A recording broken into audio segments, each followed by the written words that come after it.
Alright, so this little setup right here is what got me this, and this. So if you're starting your videography career on a budget of $1,500, this is what I'll get in 2024. Stay tuned to the end on tips on how to land your first client.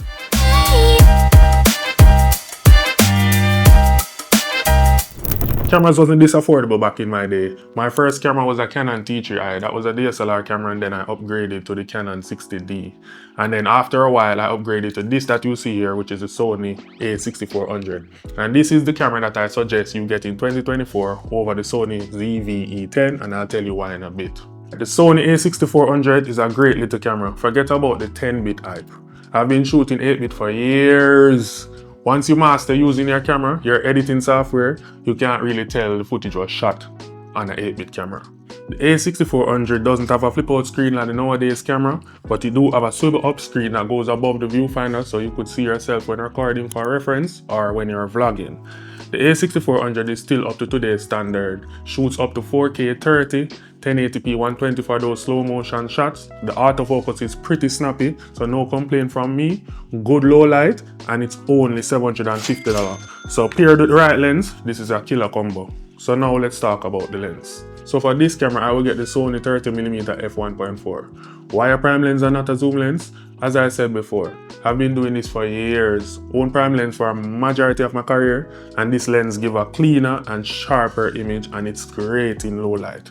And to top it off, it's lightweight.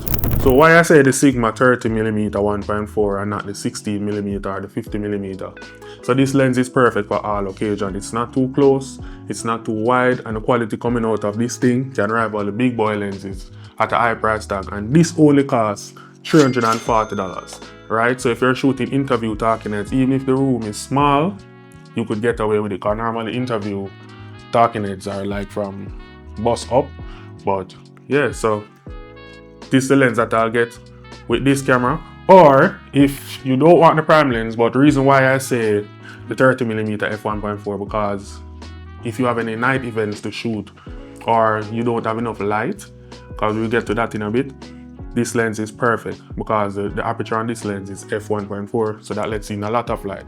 But the lens on this one is just the 18 to 50, which I normally use on this, but I'm just having a 30 for this review. It's a next good option. It's a Sigma 18 to 50. It's pretty lightweight and small as you can see, and it's cheap. Alright? So currently we're at how much now? $750 plus $340, that's around $1,090. So we're getting close to that $1,500 price mark. Next up, let's talk about stabilization. Alright, so for stabilization, I'll definitely get this bad boy right here. This is the Zhiyun Cine Pair, and it only goes for $250. So the reason why I suggest you get stabilization for this camera is because it doesn't have in-body stabilization. Yeah, we know. Shaky footage, right? But this is pretty cheap, so this pair with this, it's a good combo to have with a lightweight setup of the 30mm. This can hold up to 6.6 pounds, that's 3 kilograms, and that's a lot of weight for when you upgrade your gear in the future. You don't have to worry about changing this gimbal right here. And as I said, it's pretty cheap, $250. So, and it has Bluetooth connectivity, so you could wirelessly trigger your camera from here. Alright, so we're at around, what do you say, $1,340. So we still have a little change left. And that little change that we have is what we are going to use to get the next crucial thing on this list that will make or break your video. While your viewers will forgive shaky footage, poor lighting, poor video quality, but one thing they'll not forgive is poor audio.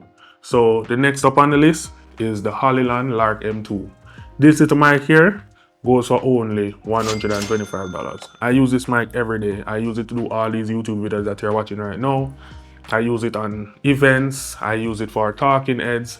While some people use lapel mics, that's the one with the wire that you run up the clothes and thing. I just hide this discreetly on the shirt, beside a button in the pocket, and you'll never know it's there. It records 24-bit audio. It's not 32-bit, but it's not the end of the world because I have a lot of additional wireless mic and I choose to use this every day. I have the DJI Mic 2, I have the Lark Max, I have the Comica body pack mics. I have all of them. I have shotgun from the MKE600 and I still choose to use this little mic right here. It's small, lightweight, it doesn't hug down on the shirt, and it's pretty cheap. As I said, it's $125. So right there, you got all these right now. So you got your camera with your lens, you got your audio, and you got your stabilization. And we still have at least $50 remaining thereabout. So if you ask me, this is a perfect kit if you're just starting out in videography to get, which is the A6400, the Lark M2, and the Zion Cinepair. A gimbal like this wasn't available in my time at this price point. At $250, you couldn't get something like this. The bigger gimbal that I have, I spent around $1,300 for the Ronin RS3. So you work your way up by starting out with this little gimbal right here, and this camera and this audio setup. So this is why I say to pick up the A6400 over the Sony ZV-E10, because this is good at also taking photos. It's a hybrid camera and it's best of both worlds. The ZV-E10 is more geared towards vloggers because it doesn't have a viewfinder, and the specs and the setup of that camera is designed for video. But this is a hybrid camera that has a photo menu and a video menu that is separate for each thing that you want to do, because as I said, you don't want to leave any money on the table. Suppose the client wants you to take some picture as well. So you could learn photography while learning videography with this camera and get the best of both worlds from this. Moving on. So we're almost finished setting you up for your new videography career, but there's just a few more things that you need on this list and you'll be ready to go. And the next up is a tripod. And I recommend the Ulanzi MT55 tripod because of its versatility, the price, it's cheap and it's durable, and it's only $60. And you need a tripod for the type of video work that you're going to do that I'll tell you about in a bit, like interviews, talking heads, and those are nice to start out with as a new videographer to get your portfolio up and running. So a tripod is crucial. But the one last thing that we need, that you cannot do anything even if you have all of this, and can you guess what that is? A memory card. Right, we definitely need a memory card, and I suggest you get the SanDisk 128 V30 memory card. And why the V30? Because that can handle almost every codec that the camera puts out, well, this camera at least, and 128 gig is a good amount of starting storage space to get you through the day, and that's only $21. Alright, so this is the kit right here. Will get you up and running to start your videography career in no time. Alright, so I might went over by a little teeny bit, by $20 or so, but it's not much. But even if your budget is just $1,000, you could easily remove this because you have a tripod, so you just have to start out with works like these. And once you land your first client, I suggest you pick this up. And just for bonus, let me tell you about a nice little thing that you could buy after you make your first $200 or more, right? We need lighting, all right? And there's quite a few cheap COB lights on the market that is pretty good and pretty bright. And again, I'm going to recommend the Ulanzi V120.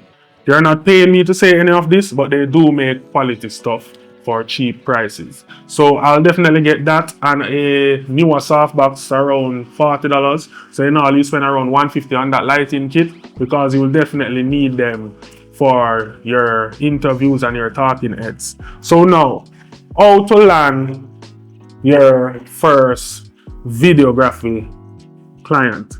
So you could start off by going to your friends and family that have a small business that is willing to let you use them as a startup, if you get what I'm saying. So basically, if they have a small business, let's say they have a bakery or they have a shop, you would just to shoot the location, like to just show an overview of the business that they have, what they have to offer.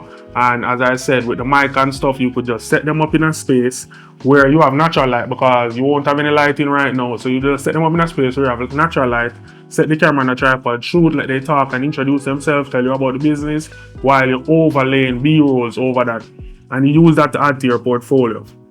You just need 3 of these videos to start out. Why? Because really and truly, a client doesn't need to see 10, 15 videos. They just need to see the best 3. Alright, so once you do around 3 of these videos, like you could either do an event, cover event, so you could message promoters that are keeping parties and such, or any corporate event, and ask them if you could come and capture for free. And they won't say no, because who turns down free content? Alright, so you could just continue making some cold calls, trying to reach out to people until somebody bites, and once they bite, you'll use that footage that you capture, put it together, and then put that in your portfolio, but make it your best work yet. So if you're new to editing as well, I have an editing tutorial on my channel. You could go check that out, because the editing software that I use is also free, and it handles this footage well, and that's DaVinci Resolve. And I have a beginner's tutorial on how to get started in DaVinci Resolve to edit and color. So guys, if this was helpful in any way, please leave a comment, like, share with an upcoming videographer that's planning to start their career in 2024, and don't forget to hit the subscribe button, and see you in the next one. Peace.